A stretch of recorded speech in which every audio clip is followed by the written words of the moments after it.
শান্ত নদীটার উপর দিয়ে কুয়াশা চিরে এগিয়ে চলেছে একটা ছোট নৌকো। অর্ক আর বিমল অনেক কষ্টে খুঁজে বের করেছে এই অন্ধকারপুর গ্রামকে। লোকমুখে শোনা যায় এই গ্রামটি মানচিত্র থেকে প্রায় মুছে গেছে এক অদ্ভুত অভিশাপের কারণে।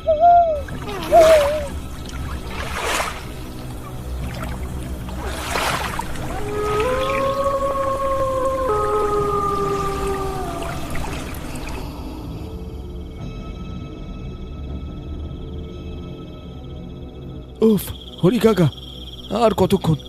এই বিশ্রী কুয়াশায় তো নিজের হাত বাড়ালেও কিছু দেখা যাচ্ছে না গো।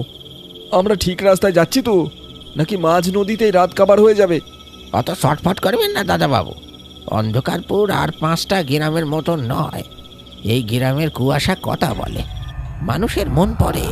একটু ধৈর্য ধরে বসুন। কুয়াশা কথা বলে? তার মানে আপনি কি পরিবেশের কথা বলছেন নাকি অন্য কিছু? এই গ্রামের নিয়ম আলাদা দাদাবাবু।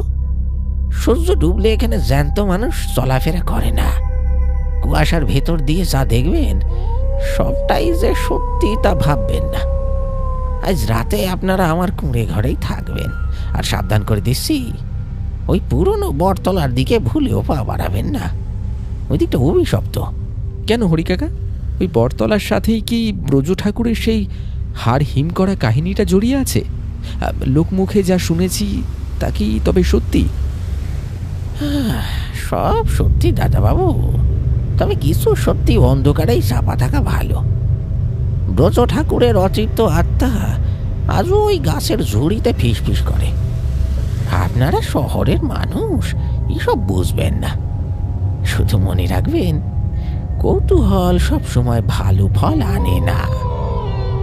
হরি কাকা কোনো উত্তর দিলেন না, শুধু দীর্ঘশ্বাস ফেললেন।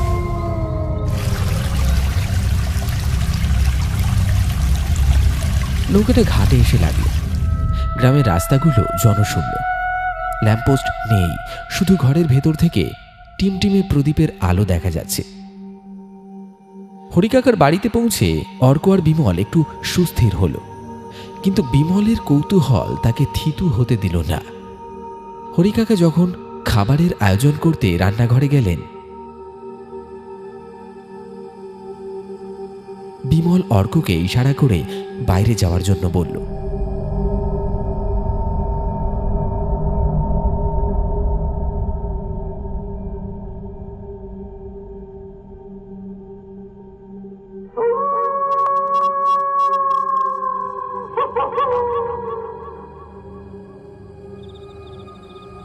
অর্ক, দেখলি তো বুড়োটা কেমন কথাটা এড়িয়ে গেল?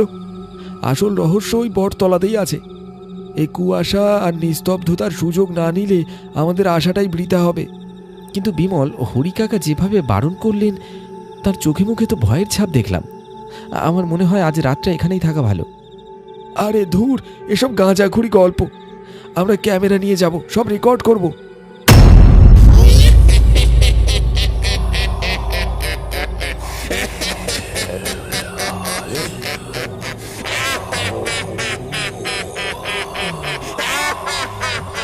বিশাল এক পুরনো বটগাছ, তার ঝুড়িগুলো এমনভাবে নেমেছে যেন অনেকগুলো হাত মাটি থেকে কিছু খুঁজছে। গাছের তলায় একটা ভাঙা মন্দির। গাছের নিচে পৌঁছাতেই একটা অদ্ভুত পচা গন্ধ ওদের নাকে এলো। চারপাশটা যেন হঠাৎই আরো ঠান্ডা হয়ে গেল। বিমল তার টর্চটা গাছের উপর ফেলল।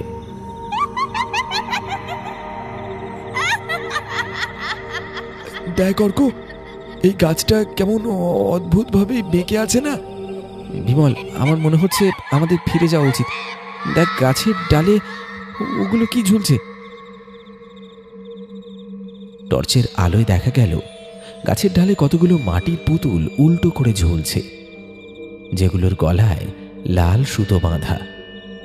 হঠাৎ একটা খসখস শব্দ হলো, আর মাটির পুতুলগুলো যেন প্রাণ ফিরে পাচ্ছে। চারপাশে একটুকু হাওয়া নেই, তবুও মাটির পুতুলগুলো দুলতে শুরু করেছে। আরে, এগুলো তো মাটির পুতুল। কি বিভৎস দেখতে, দেখেছিস? এক একটা পুতুলের আদল যেন অবিকল মানুষের মতো। বিমল, আমার ভালো ঠেকছে না। বাতাস নেই, অথচ দেখ পুতুলগুলো কেমন দুলছে। আর এই গন্ধটা যেন কোনো মরা পশুর গন্ধ। চল চল, ফিরে যাই, চল।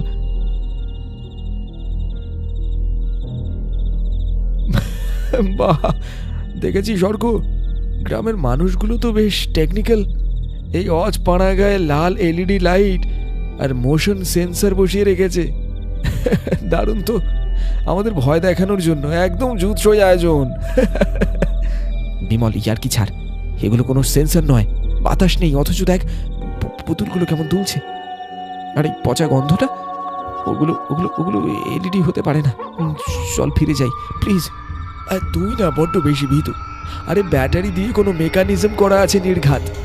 হরি কাকাকে দেখানোর জন্য এখান থেকে একটা ছিঁড়ে নিয়ে যাব।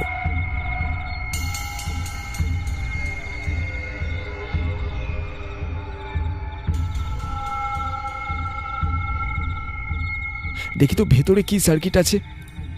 না বিমল, বারণ করছি, ওতে হাত দিস না। হরি কাকার মুখটা মনে কর, তিনি কতটা সাবধান করেছিলেন।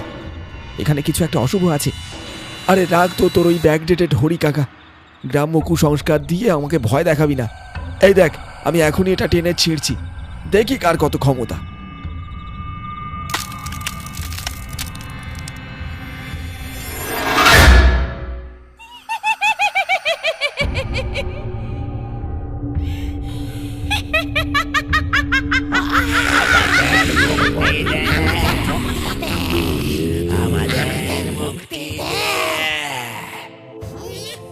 বিমল, এটা কি করলি?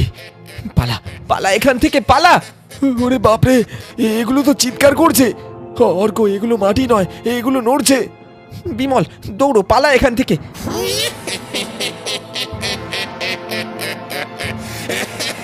সেই বিভৎস ছায়াটা প্রথমে গাছের ডাল বেয়ে, তারপর গুঁড়ি ধরে দ্রুত গতিতে তাদের দিকে নামতে লাগলো। তার শরীরটা মানুষের মতো নয়, চার পায়ে প্রাণীর মতো হামাগুড়ি দিয়ে নামছে। কুয়াশার আবছা আলোয় তার অবয়ব স্পষ্ট না হলেও তার অশুভ উপস্থিতি হাড় হিম করে দিচ্ছিল। ওটা ওটা কি ওটা কি নেমে আসছে রে অর্ক?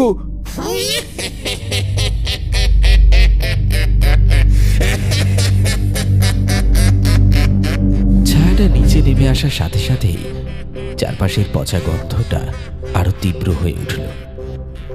ওর চোখগুলো জ্বলন্ত কয়লার মতো লাল, আর তার লম্বা নখরগুলো মাটির পুতুলগুলোর মতোই ধারালো দেখাচ্ছে। পিশাচটি গোঙানির মতো এক বিভৎস শব্দ করে ওদের দিকে এগিয়ে এলো। পিশাচ! হরি কাকা ওই পিশাচটার কথাই বলেছিলেন। পিশাচটা ওদের একদম সামনে এসে দাঁড়ালো। তার দীর্ঘ ছায়া ওদের ওপর পড়তেই যেন ওরা নড়াচড়া করার শক্তি হারিয়ে ফেলল। পুতুলগুলোর আর্তনাদ আরো জোরালো হয়ে উঠল, যেন তারা পিশাচের আগমনে আরো বেশি আতঙ্কিত। অর্ক, আমাদের দিন শেষ। আমরা আমরা আমরা আজ শেষ।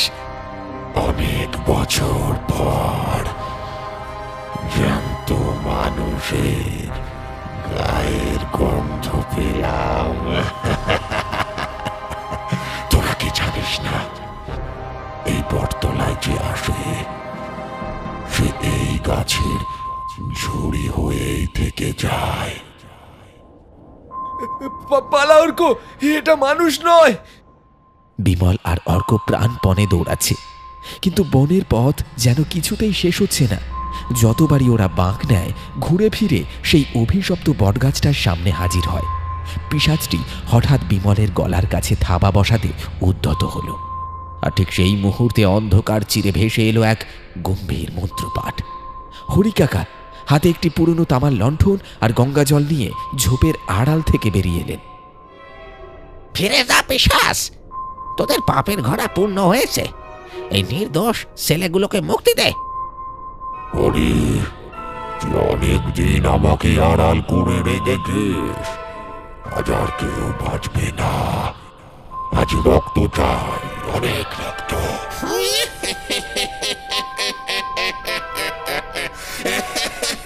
পিশাচটি হরি কাকার উপর ঝাঁপিয়ে পড়ল।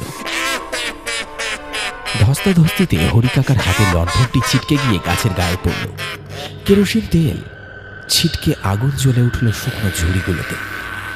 বিমল, দেখ আগুন! পিশাচটা আগুনের উত্তাপে পিছিয়ে যাচ্ছে। ও আগুন ভয় পায়। চল, এই শুকনো ঝুড়িগুলোতে আগুন ধরিয়ে দিই। ভয়কে জয় করে অর্ক আর বিমল হাতের টর্চ ফেলে শুকনো পাতায় আগুন ধরিয়ে দিল। মুহূর্তের মধ্যে আগুনের লেলিহান শিখা দাউ দাউ করে পুরো গাছটাকে গ্রাস করল। পিশাচ ব্রজ ঠাকুর সেই আগুনের তাপে বিভৎস আর্তনাদ করতে লাগল।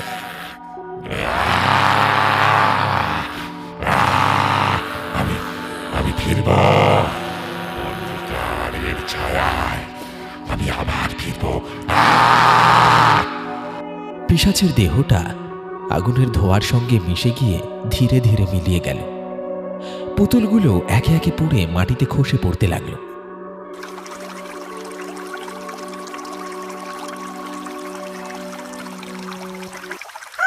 সূর্য উঠছে। ঘন কুয়াশা কেটে গিয়ে সোনালি আলো ছড়িয়ে পড়ছে চারিদিকে। রাতের সেই বিভীষিকা যেন এক দুঃস্বপ্ন বলে মনে হচ্ছে। গ্রামটা আজ অনেকটা শান্ত। দাদাবাবুরা, আজ থেকে এই গ্রাম অভিশাপ মুক্ত হলো। ব্রজ ঠাকুরের অতীর্থ আত্মা ওই গাছেই বন্দি ছিল যুগ যুগ ধরে।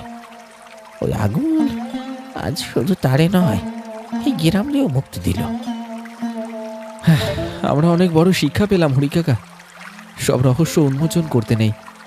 প্রকৃতির কিছু রহস্য থাকাই ভালো। নৌকা যখন মাঝ নদীতে, অর্ক হঠাৎ দেখল ছাই হয়ে যাওয়া সেই বটতলার পাশে একটা আবছা কালো ছায়া দাঁড়িয়ে আছে। ছায়াটা যেন ওদের দিকে তাকিয়ে হাত নাড়ছে। এক অদ্ভুত হাসি যেন ভেসে এলো বাতাসে। পরক্ষণেই কুয়াশার চাদরে মিলিয়ে গেল সেই অবয়ব। অন্ধকার কি সত্যি শেষ হলো, নাকি নতুন কোনো ছায়ার অপেক্ষা?